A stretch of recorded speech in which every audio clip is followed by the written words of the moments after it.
بسم اللہ الرحمن الرحیم۔ آج کی ہماری گفتگو کا موضوع ہے مریض کی عیادت کرنا اور اس کی عیادت پر اجر و ثواب کا ملنا اور اس کی فضیلت۔ مریض کی عیادت کرنے کے آداب کیا ہیں؟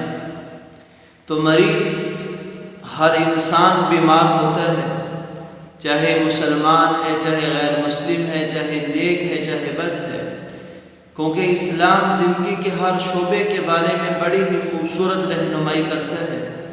تو بیمار کو اسلام کے اندر بہت ہی زیادہ سپورٹ کی گئی ہے اور اس کی عیادت کرنے پر تیمارداری کرنے والے کے لیے بڑے فضائل بیان کیے گئے ہیں۔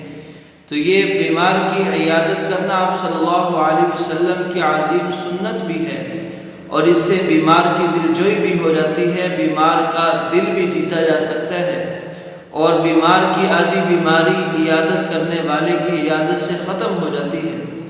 چنانچہ نبی کریم صلی اللہ علیہ وسلم نے ارشاد فرمایا کہ جو آدمی مریض کی طرف چل رہا ہوتا ہے گویا وہ جنت میں چل رہا ہوتا ہے۔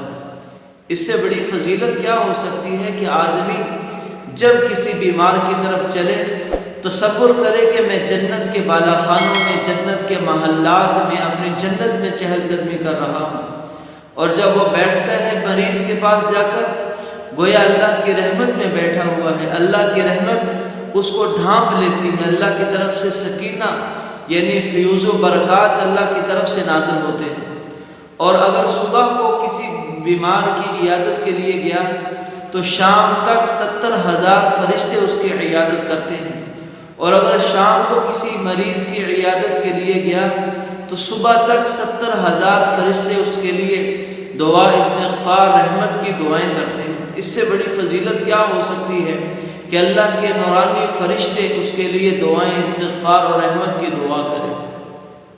اور ایک روایت میں ہے آپ صلی اللہ علیہ وسلم نے ارشاد فرمایا کہ جب آدمی بیمار کی عیادت کے لیے گھر سے نکلتا ہے، آسمان سے ایک فرشتہ صدا لگاتا ہے اور کہتا ہے کہ تیرا چلنا مبارک، تو خود مبارک، اور تو نے اپنے لیے اپنے اس عمل کی وجہ سے جنت میں گھر بنا لیا۔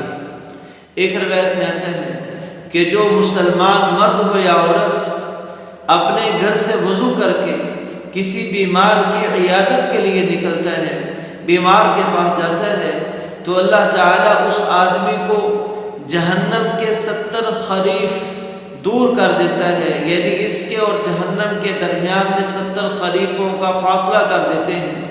تو وہ صحابی فرماتے ہیں کہ خریف سے مراد سال ہے، یعنی کہ بیمار کی عیادت کرنے والے کو اللہ تعالیٰ ایک دفعہ کی عیادت پر جہنم سے 70 سال کی مسافت پر دور کر دیتے ہیں۔ یہ اس قدر بڑی فضیلت والی بات ہے، اس لیے نبی کریم صلی اللہ علیہ وسلم اور آپ کے صحابہ کرام رضوان اللہ علیہم اجمعین بیماروں کی کثرت سے عیادت کرتے تھے، حتیٰ کہ یہودی بچے، غیر مسلم لوگ، ان کی بھی عیادت کے لیے آپ صلی اللہ علیہ وسلم تشریف لے جایا کرتے تھے۔ اور ایک حدیث قدسی میں آیا ہے کہ اللہ تعالیٰ قیامت والے دن بندے کے سامنے شکوہ کریں گے، کہیں گے میرے بندے میں بیمار تھا، تو نے میری بیمار پرسی نہیں کی، تو نے میرا حال نہیں پوچھا۔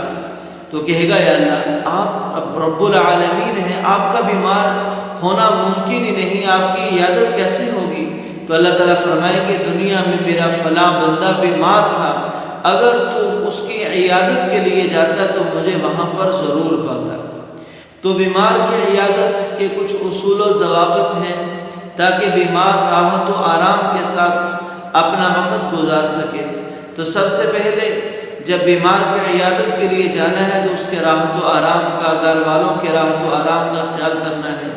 بیمار کے پاس مجمع نہیں لگانا، بیمار کے پاس اونچی آواز سے باتیں نہیں کرنی، اور ایسے ہی بیمار کے پاس کوئی پریشان کن، کوئی فکر مندی والی، کوئی پریشانی والی بات نہیں کرنی۔ ایسے ہی مریض سے اس کی خیریت دریافت کرنی ہے، اور پھر اس کی بیماری پر اسے حوصلہ دینا ہے، تسلی دینی ہے، اور مریض کو دعا کا کہنا ہے، اور اس سے دعا کروانی ہے، اور اس کے لیے دعا کرنی ہے، کیونکہ آپ صلی اللہ علیہ وسلم نے ارشاد فرمایا کہ مریض کی دعا فرشتوں کی دعا کی طرح ہوتی ہے، فرشتوں کی دعا کی طرح قبول کی جاتی ہے۔